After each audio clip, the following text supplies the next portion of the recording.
Ravish, you want to add?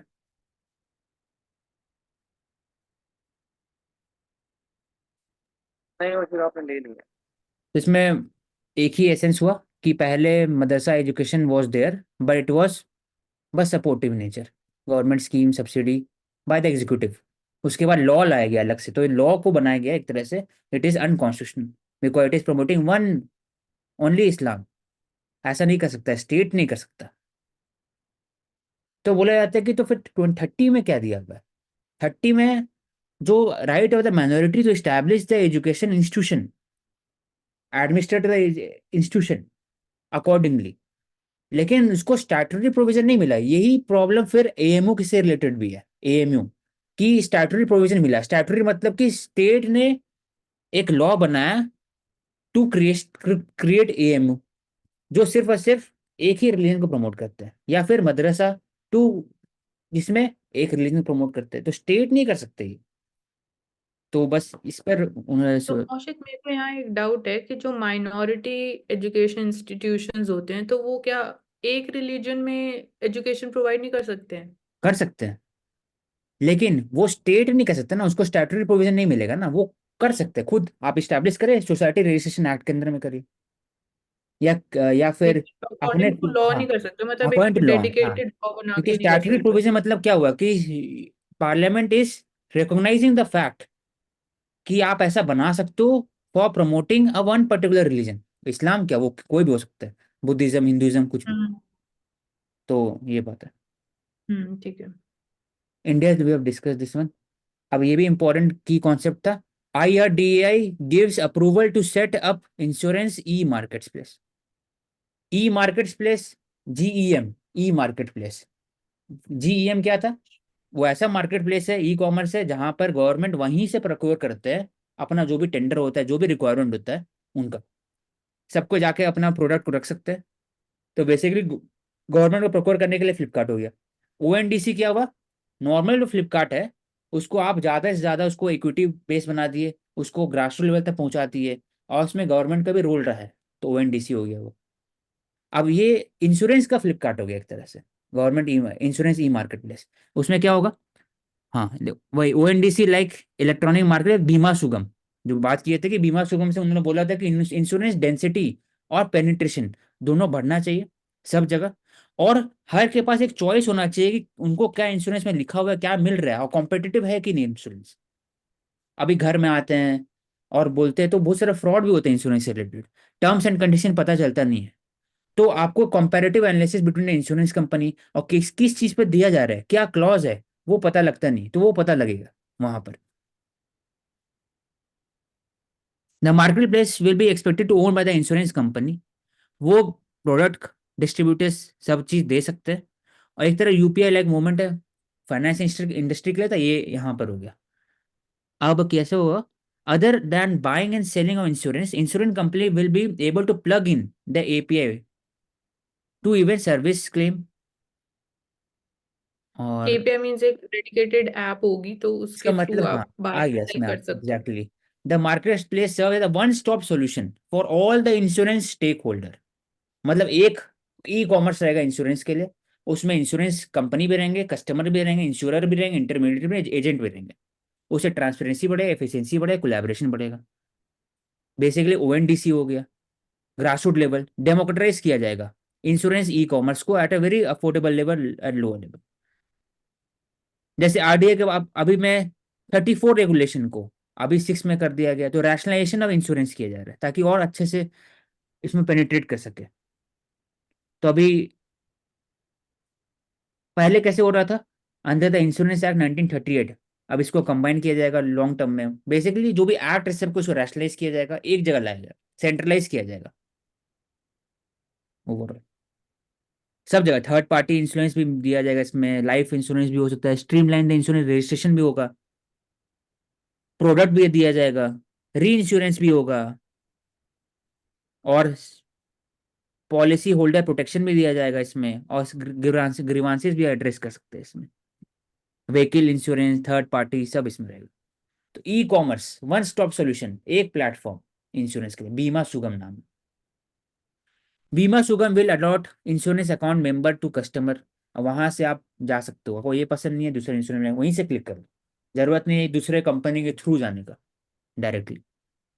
अच्छे example. Cotton protection जब बात करते हैं तो इंपॉर्टेंट इंस्टीट्यूशन नाम में आता है कॉटन एसोसिएशन ऑफ इंडिया।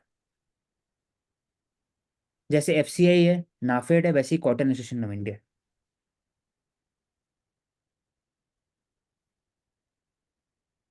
इसका एक स्टार्ट, ये रजिस्ट्रेशन ऑफ सोसाइटी में आएंगे आई थिंक।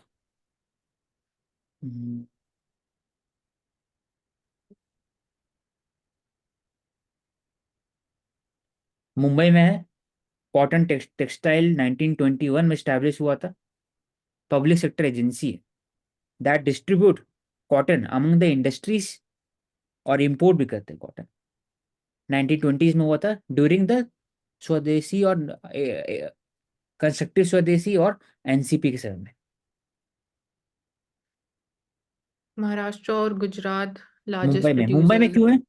मुंबई में क्यों है? क्योंकि वर्ल्ड वॉर के बाद जो पहले डोमिनेशन था एंड्रे न्यूल का, बाकी बिग बिग प्लेयर्स थे, ब्रिटिश कॉटन ओनिंग कंपनी थे, उनको डोमिनेशन को तोड़ दिया था बनिया merchant and Marwari merchant in Bombay. Bombay textile mill, cotton mills became the very first, एक तरह से economic revolution against the British.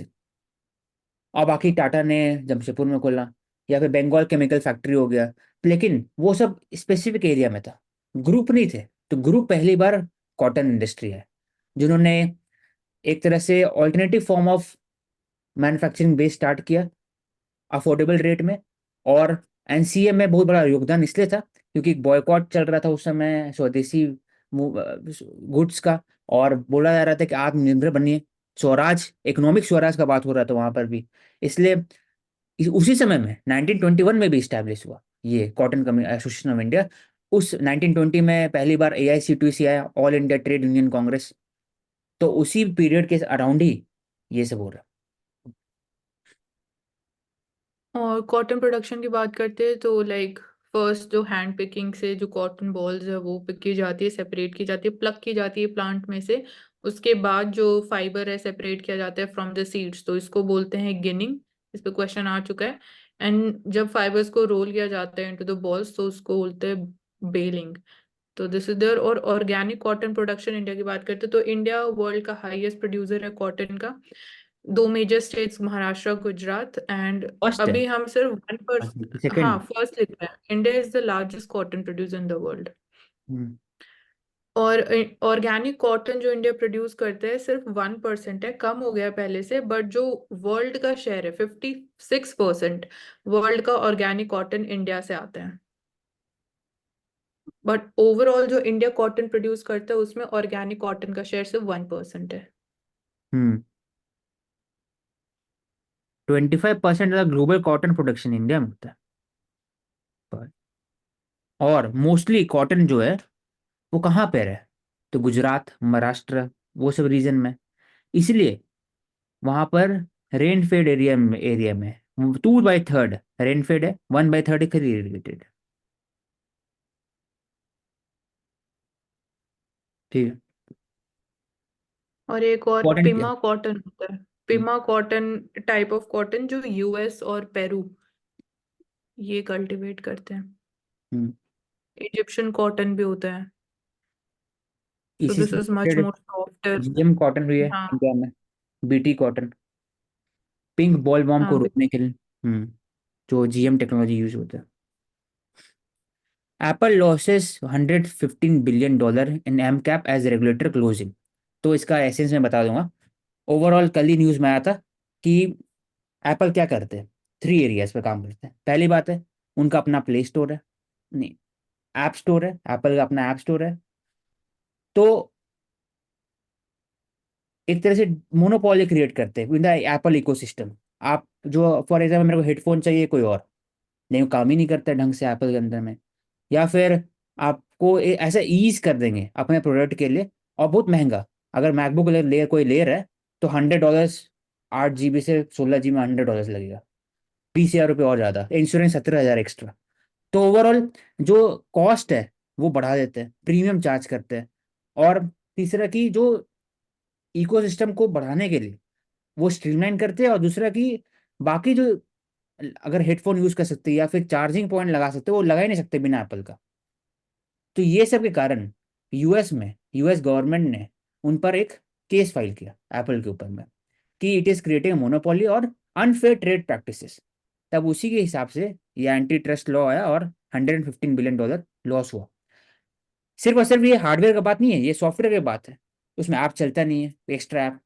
दूसरा चीज की जो ऐप स्टोर में जो थर्ड पार्टी ऐप के लोग काम करते हैं, उनसे फीस एक्सट्रैक्ट ज्यादा किया जाता है, 30%, 20%। वो रैंडमनेस है, वो एक पर्टिकुलर अमाउंट नहीं है कि आप कैसे करो, कोई एक पर्टिकुलर प्रोटोकॉल नहीं फॉलो किया जाता है। गूगल पर भी वही सेम चीज है, लेकिन एप्पल का ज्यादा है मुकाबले। इसलिए द मार्केट टैंक्ड यस्टरडे। ये लिखा हुआ है कि Apple Apple is suppressing the competition, चाहे वो क्लाउड स्ट्रीमिंग करे, मैसेजिंग ऐप करे, स्मार्ट वॉच करे, डिजिटल वॉलेट करे। ऐसे वो नहीं होता है, सैमसंग में आप कोई भी वॉच को यूज कर सकते हो, चाहे गूगल फिटबिट हो गया या फिर नॉर्मल सैमसंग का यूज कर सकते हो, सब चीज एंड्रॉयड है। लेकिन ये पूरे सिस्टम ही डिफरेंट है कि आप सिर्फ एप्पल को यूज कर सकते हो, कोई और वॉच यूज नहीं कर सकता। तो एंटी ट्रस्ट लगा था उनके ऊपर। अब express way master plan for 2047 in the works. Trucks जो इंडिया में है वो 3 to 350 kilometre in a day. India में मोस्टली ट्रक्स हैं, वो जो डेटा पड़े थे 4 लाख से ज्यादा है, 4 to 6 लाख। और उनका लॉन्ग टर्म विजन है इंडिया में कि अलग से कॉरिडोर बने ट्रक्स के लिए, एक्सप्रेस भी हो गया, और ई ट्रकिंग मैकेनिज्म आना चाहिए। आज से दो पहले पढ़े थे, national master plan for the development of national highway express way, ये होगा। इसका प्लान है कि 50,000 किलोमीटर एक्सेसिबल कंट्रोल हाईवे मतलब कि बीच में क्रॉसिंग नहीं होगा, विलेजेस पॉइंट पे या कहीं पर अंडर पास होगा, तो कंट्रोल्ड है। Strategic aligned 100 to 125 kilometre from any point in the country. और एक्सप्रेस भी रहे, ग्रीनफील्ड एक्सप्रेस वे भी स्टैब्लिश किया गया in collaboration with ADB, multilateral financial body, to reduce the cost logistic. पहले 9 to 10% उसको घट करके ला 6 to 5% लेगा। उससे क्या होगा, तो 300 किलोमीटर 350 किलोमीटर ट्रक इंडिया में एवरेज चलते हैं, वो 800 चलेंगे। और प्लस ट्रकिंग के हिसाब से देखा जाए तो एक एफिशिएंसी बढ़ जाएगा, और रोड अच्छे बनने से उनका वियर एंड टीयर कम होगा, तो लाइफ बढ़ जाएगा ट्रक का। तो तीसरा हो जाए कि जो ट्रक के हिसाब से जो वेलफेयरिज्म है फॉर द ट्रक ड्राइवर्स, वो अच्छा हो जाएगा, क्योंकि इनमें एसी मैंडेटरी किया गया है लॉन्ग टर्म में। लॉजिस्टिक कम होगा, जल्दी से सामान पहुंचेगा इंटीरियर्स, और इंडिया जो इकोनॉमिकली इंटीग्रेट होगा। और फिर fake reviews on e tailing platform big menace. Consumer seller के बीच में पावर बैलेंस का बात होता है, इस पे बोला जाता है ट्रस्ट बहुत इंपॉर्टेंट है। ट्रस्ट तभी होगा जब फेयर एंड ट्रांसफर मैकेनिज्म से काम करेगा सिस्टम। लेकिन अमेजन में जो रेटिंग होता है, इट इज मोस्टली सोल्ड, कि किसी को दिया जाता है, उनका काम होता है अब रेटिंग दीजिए आप, लिखते रहिए और आपको पैसे मिलते हैं पर रेटिंग। तो मिसलीडिंग एडवर्टाइजमेंट, तो सब इसको इंक्लूड किया जाता है अंदर कंज्यूमर प्रोटेक्शन एक्ट। उसके अंदर में 3 अथॉरिटी हो गया, सेंट्रल, स्टेट एंड डिस्ट्रिक्ट। कैसे डिवीजन किया जाता है कि डिस्ट्रिक्ट का 50 लाख से नीचे है, फिर करोड़ से ऊपर स्टेट का है, उससे ऊपर सेंटर का है। वहीं तक का आप एक तरह से एलिस्ट कर सकते हैं ओवरऑल रेवेन्यू पे जो आपको इशू है। फिर अलग अलग एरियाज है, स्नीकिंग, नैगिंग, सेमिंग, एडवर्टाइजमेंट। इसे कैसे रोक सकते हैं, कैसे कंज्यूमर डिस्प्यूट को अब इन्वॉल्व कर सकते हैं, specific time period, national consumer helpline है उसके लिए। फिर e Daakhil, where consumer can file complaint without being physically present in the consumer court. E Daakhil video conferencing का स्टाइल है। ऊपर से कंज्यूमर कोर्ट का जो डिस्पोजल रेट है वो 100% है, तो इसको लिख लो। मतलब कि कंज्यूमर को 100% है एज कम्पेयर टू। तो कैसे हो रहा है, तो 3 तरीके से हो रहा है, और होता भी है असली में, मैंने यूज किया, होता है। जब तक वो बंद नहीं होगा तब तक कॉल करते रहेंगे आपको कंज्यूमर कोर्ट। सेक्टर्स, सब सेक्टर है इसमें. What are the sectors where the incidence of complaints are higher? तो रियल एस्टेट सेक्टर और बैंकिंग सेक्टर सब, एक तरह से इंश्योरेंस सेक्टर सबसे ज्यादा है, उसके बाद बैंकिंग और रियल एस्टेट सेक्टर. अब इंश्योरेंस सेक्टर में कैसे कम करें, इसलिए ऊपर में जो हम लोग पढ़े थे सुगम, वो आएगा. उससे आप ऑनलाइन प्लेटफॉर्म में उसी कंप्लेंट कर दो और कम हो जाएगा, तो इन पर भार कम हो जाएगा.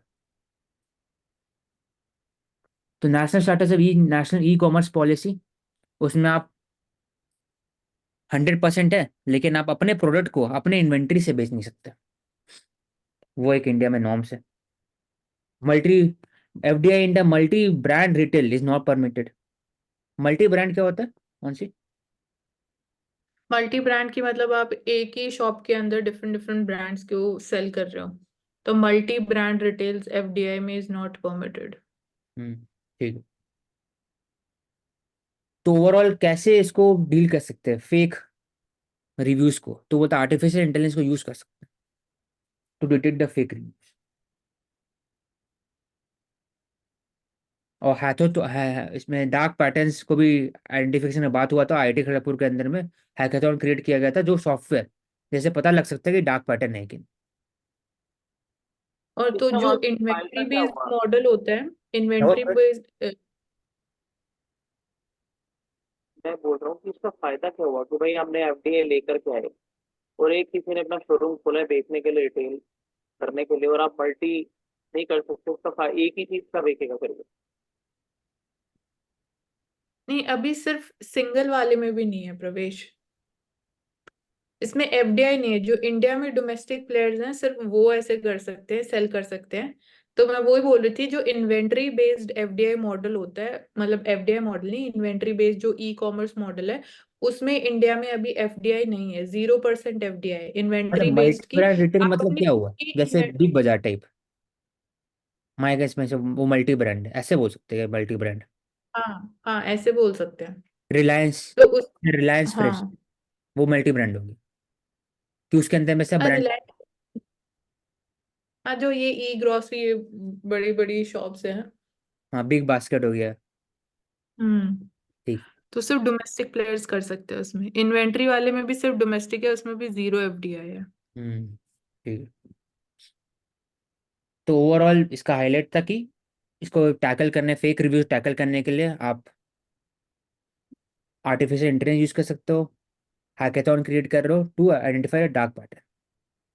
ऑलरेडी क्या किया जा रहा है, तो ई दाखिल और नेशनल कंज्यूमर हेल्पलाइन 100% रेट है कंज्यूमर कोर्ट का. Saving from the direct benefit transfer crosses 3.5 trillion. 1 trillion मतलब 1 लाख करोड़, तो 3 लाख, 3.5 लाख करोड़.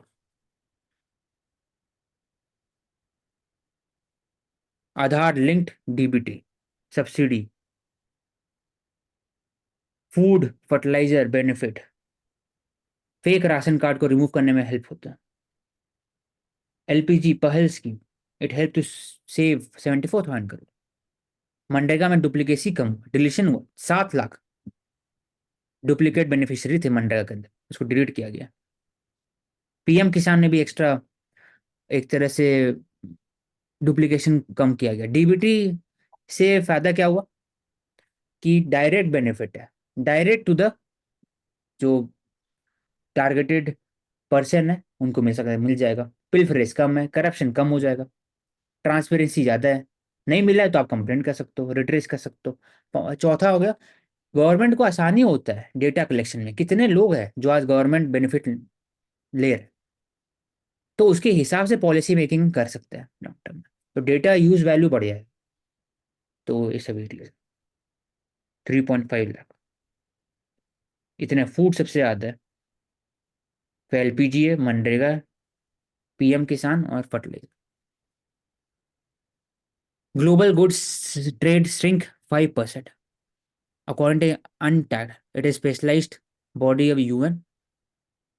ट्रेड से रिलेटेड जो भी इंडिकेटर होता है और रिपोर्ट होता है, ये पब्लिश करता है. It has said that $31 trillion approximation और कॉन्ट्रैक्टेड बाय 1 ट्रिलियन, क्योंकि ग्लोबल में एक तरह से 3 to 4 एरिया लाइब्रेरी बढ़ रहा है, प्रोटेक्शनिस्ट मेजर्स हर एक कंट्री ले रहे हैं। तीसरा, लॉजिस्टिक सप्लाई में प्रॉब्लम आया due to the Russia Ukraine और Israel Hamas, Houthi attack in the Indian Ocean region, उसी कारण भी हुआ है। फ्यूल प्राइस बढ़ा है तो डिमांड कम हुआ है, उसी कारण भी कम हुआ, ट्रेड कम। ये सब कुछ एरियाज है।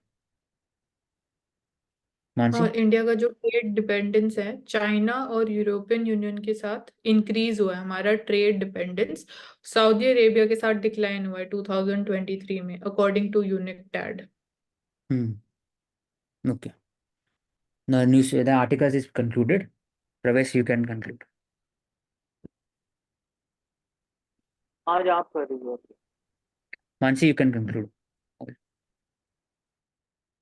ठीक है, ओके। सो हमने आज स्टार्ट किया कि क्रिटिकल मिनरल्स के केस में हम देखते हैं कि साउथ अमेरिका एक पोटेंशियल रीजन है, तो इंडिया अफ्रीका के ऊपर भी like countries Zambia, Namibia, Congo, Ghana, इनके साथ भी अपने रिलेशनशिप को स्ट्रॉन्ग करने की बात कर रहे हैं and acquiring critical minerals. Like यहाँ पे भी लिथियम की बात कर रहे हैं जो इम्पोर्टेंट है हमारे लिए बैटरी मैन्युफैक्चरिंग में और ट्रांजिशन ऑफ रिन्यूएबल एनर्जी। साथ ही साथ यहाँ ऑक्शन की भी बात की, कश्मीर में जो रिसेंट में हमें अगेन लिथियम रिजर्व्स मिले थे। देन इंडिया भूटान रिलेशन की आज हमने इन डिटेल बात करी कि ट्रेड पर्सपेक्टिव से, टूरिज्म पर्सपेक्टिव से, देन गवर्नेंस के अकॉर्डिंग अगर हम बात करते हैं वर्ल्ड हैप्पीनेस इंडेक्स, एंड इसके अलावा अगर हम बात करते हैं एनर्जी ट्रेड, एनर्जी सिक्योरिटी में भी तो Bhutan plays an important role. और ओवरऑल भी हम जब डिप्लोमेसी की बात करते हैं, फॉरेन रिलेशंस की बात करते हैं, because we are seeing challenges again from China, तो वो इम्पोर्टेंट है। देन फैक्ट चेक यूनिट की हमने बात करी कि it is been challenged in supreme court, तो स्टे लगाया गया है सुप्रीम कोर्ट के द्वारा, तो वहां पे यही एक इम्पॉर्टेंट पॉइंट है कि बिफोर डिक्लेयरिंग इट अनकॉन्स्टिट्यूशनल क्या स्टे लग सकता है, नहीं लग सकता है। सेकेंड एस्पेक्ट की जो सेक्शन 3 है ऑफ दिस एफसीयू, तो जो एक्ट आईटी एक्ट का जो सेक्शन 3 उसको अमेंड करके लेके आया गया, तो दैट इज बीन चैलेंज्ड कि it violets the fundamental rights under article 19, 14, 21। तो राइट टू फ्री स्पीच उसके ऊपर एक तरीके से रिस्ट्रिक्शंस और वो उसके वायलेट होने के चांसेस ज्यादा है, तो इस ग्राउंड पे इसको चैलेंज किया गया। तो वी आर सीइंग कि again fact check tuning important है, बट उसमें जो डाइवर्सिटी ऑफ प्लेयर्स है, पर्सनालिटीज हैं, वो होना चाहिए, क्योंकि हम बात करते हैं कि with the usages of artificial intelligence और इलेक्शंस में उसका मिसयूज ज्यादा हो सकता है। देन हमने बात करी यूनाइटेड नेशंस के बारे में कि जो रिफॉर्म्स हैं, ऑल फॉर्म्स ऑफ इंटॉलरेंस और जो रिलीजियस वायलेंस है, it is not just against one की इस्लामोफोबिया की हमने जो बात करी, तो that needs to be transparent और ज्यादा ऑब्जेक्टिव होना चाहिए। तो इंटरनेशनली जैसे इवेंट्स हमने देखने को मिले, लाइक बामिया बुद्धास में जो डिस्ट्रक्शन किया गया, गुरुद्वारा प्रमाइसेस में वायलेशंस की जाती है, मैसेकर्स हो रहे हैं सिख पिलग्रिम्स में, गुरुद्वाराज और अटैक्स हो रहे हैं टेम्पल्स के ऊपर। So it is not just मतलब हम सिर्फ इस्लामोफोबिया की बात करते हैं ज्यादातर, तो it is applicable to all the religions. Then UP Madrasa act violation of secularism की हमने बात करी कि स्टेट उसको एंडोर्स नहीं कर सकता है, जो माइनॉरिटी इंस्टीट्यूशंस हैं वो रिलीजियस एजुकेशन प्रोवाइड कर सकते हैं, that is a part of fundamental right, but आप उसको एक्ट के थ्रू एक लेजिटिमेटली तरीके से नहीं किया जा सकता, देन इट वायलेट सेक्युलरिज्म, क्योंकि वो फिर स्टेट उसको इंडोर्स कर रहा है, तो दैट वुड वायलेट कि आप सिर्फ एक ही रिलीजन को, एक ही रिलीजन में एजुकेशन को प्रमोट कर रहे हो, so on that grounds, it has been declared unconstitutional. Then we talked about Pakistan, the Taliban problem. तो strategic location of Pakistan important है जब हम बात करते हैं ट्रेड विद दी अफगानिस्तान या जो इंडिया अफगानिस्तान रिलेशंस है, फाइनेंशियल एड प्रोवाइड करने की बात करते हैं, तो currently that it trespasses through like Pakistan, तो चाबार पोर्ट अभी सिग्निफिकेंट है, उस रूट से वी आर इंश्योरिंग कि aid reaches it. Then again connectivity with central Europe, and central Asia भी, तो पाकिस्तान की लोकेशन इंपॉर्टेंट है। और जब हम चाइना पाकिस्तान इकोनॉमिक कॉरिडोर की भी बात करते हैं तो तहरीके तालिबान पाकिस्तान की बात की, which is active, which is carrying out attacks and bomb blast in Pakistan. तो Pakistan otherwise it supports Taliban जो अफगानिस्तान में वर्क कर रहे हैं, तो उनको वो एक तरीके से फ्रीडम फाइटर्स की तरह देखता है। सो एक तरीके से it has backfired on Pakistan. Then ED की हमने बात करी कि जो ग्राउंड्स ऑफ अरेस्ट हैं वो उन्हें रिटन फॉर्मेट में सुप्रीम कोर्ट को प्रोवाइड करना इंपॉर्टेंट हो जाएगा। ये सुप्रीम कोर्ट की रूलिंग आई है।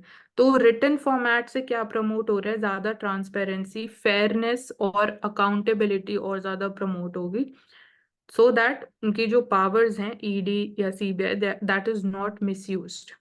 भूटान की हमने बात करी कि फाइनेंशियल एड में India would be aiming towards providing financial aid worth ₹10,000 crore to Bhutan. तो कनेक्टिविटी प्रोजेक्ट्स हो गया, इंफ्रास्ट्रक्चर, ट्रेड, एनर्जी सेक्टर्स, यहाँ पे we can strengthen the collaboration. और हमने गैलफू रीजन की बात करी, that would be developed as a mindfulness city. So वो एक वी कैन से कि इमर्जिंग एरिया है। And then hydroelectric projects is one of the we can say foundational area of relationship between India and Bhutan.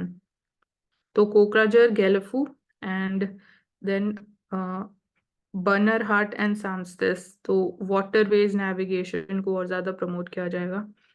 और तार की हमने बात करी कि हमको अपने आप को रिमाइंड करने के लिए इसको प्रमोट किया जाता है कि 1 घंटे के लिए जो एक्स्ट्रा इलेक्ट्रिसिटी या एक्स्ट्रा एनर्जी यूज हो रही, लाइट्स यूज हो रही है, आप उसको स्विच ऑफ कर दो। तो अगेन एक तरीके से सिंबॉलिक जेस्चर है for conservation and reminding ourselves की एनर्जी कंजर्वेशन या sustainability is significant, we need to do something about it. और जो अर्थ हार है that is carried out by WWF। Then हमने बायो फेंसिंग की बात करी, dealing with the problem of landfill. Delhi में भलसवा लैंडफिल के अराउंड बायो फेंसिंग की जाएगी थ्रू द मियावाकी मेथड। तो इसमें जो टाइम पीरियड ऑफ मेच्योरेशन है compare to the conventional method, तो that is half of it. Conventional में इट टेक्स 10 years, मियावाकी में इट टेक्स 5 years। तो हॉर्टिकल्चर प्रमोट किया जाएगा, एक ग्रीन बेल्ट क्रिएट की जाएगी और ताकि ग्राउंड वाटर लीचिंग भी ना हो। और इसके अलावा हमने बात करी थी इंजीनियर्ड लैंडफिल साइट्स की। Then potential of informal sector, और हमने MSMEs की इंपॉर्टेंस की बात की। दे कंट्रीब्यूट 46% जो MSMEs हैं, they are contributing to trade। more than 50% India की GDP में MSME का कंट्रीब्यूशन है। और जो more than 96% MSMEs हैं, they are small MSMEs। तो manufacturing sector growth, self reliance, PLI scheme important हो जाती है टू प्रमोट दैट। तो और formalisation, data gathering becomes important.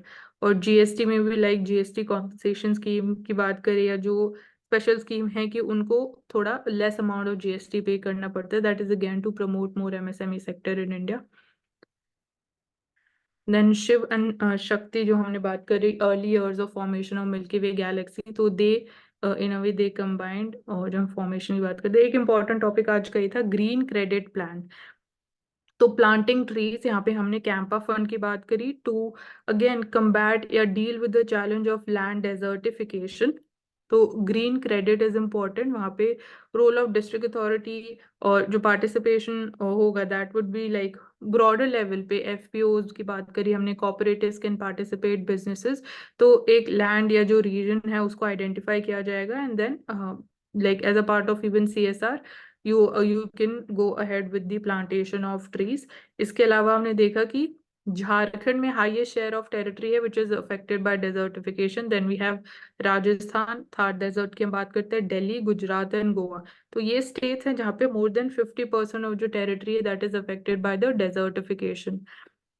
So this becomes important. तो एक तरीके से अगर आप टारगेट मीट कर लेते हो तो जो ग्रीन सर्टिफिकेट मिलेगा आपको, जो ग्रीन क्रेडिट्स मिलेंगे, आप उसको सेल भी कर सकते हो। तो this becomes an additional source of revenue generation also and simultaneously we can meet the target of sustainable development. Then हमने FSIB की बात करी, इट इज ऑटोनमस, एक एग्जीक्यूटिव बॉडी है, नॉट स्टैट्यूटरी। तो this is replace the banks board bureau. तो they advise जब हम अपॉइंटमेंट की बात करते हैं of the heads in public sector banks and insurance firm, and final decision comes from the appointments committee of cabinet which is headed by the prime minister. Apart from this हमने बीमा सुगम की बात करी, लाइक जैसे ONDC एक platform है, तो बीमा सुगम इंश्योरेंस के लिए एक ई मार्केट प्लेस क्रिएट करने की बात की जा रही है, जो कि हमें और ज़्यादा अवेयरनेस में हेल्प क्रिएट करेगा और हेसल फ्री तरीके से we can buy and sell the insurance, and आपको ज़्यादा कॉम्पिटिटिव प्राइसेस पे, कॉम्पिटिटिव प्रीमियम पे you can buy the insurance. और यहाँ पे हमने इंश्योरेंस एक्ट 1938 और उनको कंबाइनिंग की बात की तरीके से डीकोलोनाइजेशन की तरफ भी ये इनिशिएटिव है। तो this forms an important part of the digital public infrastructure also. तो API would also be used, application programming interface. तो और ज़्यादा we can say कि moving towards good governance.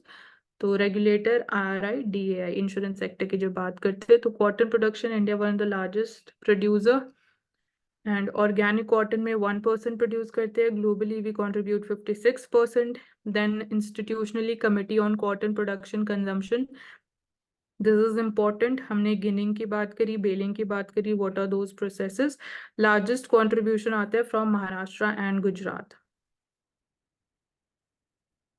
Then apple की बात करी कि it is in a way suppressing competition in the market, तो antitrust legislations have been initiated by US and Apple, and laws भी रजिस्टर किया गया है by Apple। तो एक तरीके से कि लाइक Apple का एक खुद का अपना यूनिक इकोसिस्टम है, बाकी प्रोडक्ट्स के साथ it is not compatible. Expressways master plan 2047, तो यहाँ पे हमने बात करी लॉजिस्टिक्स कॉस्ट रिड्यूस होगी, ट्रक्स की ड्यूरेबिलिटी और इंक्रीज होगी, उनकी लाइफ और इंक्रीज हो सकती है, वेलफेयर ऑफ जो ट्रक ड्राइवर्स है वो और इंक्रीज हो सकता है, like ACs would be made compulsory, उसकी बात की गई है। तो एक तरीके से क्रिटिकल इंफ्रास्ट्रक्चर का भी पार्ट है, and strengthening and collaborating and easy working of the smooth functioning of the supply chains, so that would be contributed। Then हमने बात करी फेक रिव्यूज के बारे में, तो फेक रिव्यूज के केस में भी हमने देखा कि एक तरीके से this violets the consumer protection act 2019। For example यहाँ पे हमने देखा कि जैसे अमेजोन या फ्लिपकार्ट पे जो इसको स्पेसिफिकली एक तरीके से बिजनेस बन गया है, सो दैट इज देयर। और इसके अलावा हमने टाइप ऑफ जो ई कॉमर्स मॉडल्स है उसमें देखा कि एक इन्वेंट्री बेस्ड मॉडल है, और हमने यहाँ पे बात करी जो मल्टी रिटेल ब्रांड्स को सेल करने की बात करते हैं, तो वहाँ पे FDI नहीं है। इसके अलावा इम्पोर्टेंट, और डायरेक्ट बेनिफिट ट्रांसफर में हमने देखा कि जो फिजिकल मैनेजमेंट है या जो हम फिजिकल रिसोर्सेज सेव कर पाए, that is worth ₹3.5 trillion. Maximum savings हमने देखने को मिली in food, followed by LPG and then M generics.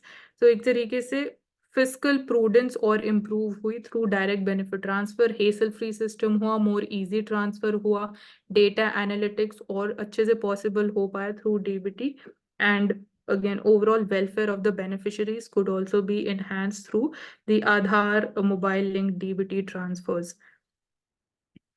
and इनमें हमने देखा कि global goods trade has shrinked, तो यूनिक टैड important role जो play करता है in terms of कि specifically it looks into कि trade के around what are the developments happening, how it has been changing। तो climate change एक important factor है, और जो जियोपॉलिटिकली चैलेंजेस इमर्ज हो रहे हैं, वॉर जोन्स क्रिएट हो रहे हैं, एंड उसकी वजह से जो गुड्स की ओवरऑल डिमांड है that is been declining, so that is becoming a challenge as of now. So that's all. Thank you so much for joining in Sarkari, and stay tuned with us.